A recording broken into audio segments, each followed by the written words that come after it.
গ্রামের এক বৃদ্ধ লোক বাজার থেকে সস্তা দামে একটা ফুল প্যান্ট কিনে আনছে। এখন বাড়িতে এসে সেই ফুল প্যান্টটা পরে দেখে ফুল প্যান্টটা তার পায়ের থেকেও আধা হাত বেশি লম্বা। তখন সেই বৃদ্ধ লোক তার স্ত্রীর কাছে গিয়ে বলল, আমার এই প্যান্টটা আধা হাত বড় হয়েছে, তুমি প্যান্টটাকে আধা হাত কেটে সেলাই করে একটু ছোট করে দাও তো।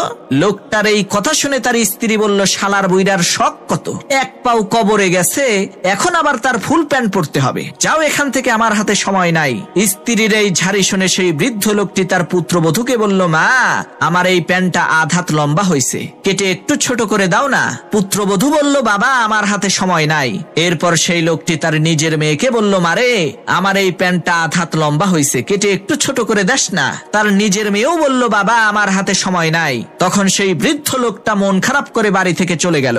তখন সেই বৃদ্ধ লোকটার স্ত্রী চিন্তা করলো, আহারে, আমার স্বামী বুড়া মানুষ, কয়দিনই আর বাঁচবে, একটা প্যান্টই তো পরতে চাইছে, দেই একটু সেলাই করে প্যান্টটাকে ঠিক করে দেই। এই চিন্তা করে সেই বৃদ্ধ লোকের স্ত্রী ফুল প্যান্টটাকে আধা কেটে ছোট করে জায়গা মতো রেখে দিছে। এদিকে বৃদ্ধ লোকটার পুত্রবধূ আবার চিন্তা করলো, আহারে, আমার শ্বশুর ছোট একটা কাজ দিছে, না করলে খারাপ দেখা যায়, দেই প্যান্টটাকে কেটে একটু ছোট করে দেই। পুত্রবধূ ও প্যান্টটা নিয়ে আধা কেটে সেলাই করে জায়গা মতো রেখে দিছে। অন্যদিকে সেই বৃদ্ধ লোকটার নিজের মেয়ে, সেও চিন্তা করলো, আমার আব্বা প্যান্টটা কাটতে কইলো, কাটলাম না, এটা কি ঠিক করলাম, যাই প্যান্টটা কেটে একটু ছোট করে দেই। এইভাবে তিনজন মহিলা মানুষ মিলে ওই ফুল প্যান্টটাকে নির্যাতন করে 1.5 হাত ছোট করে ফেলছে।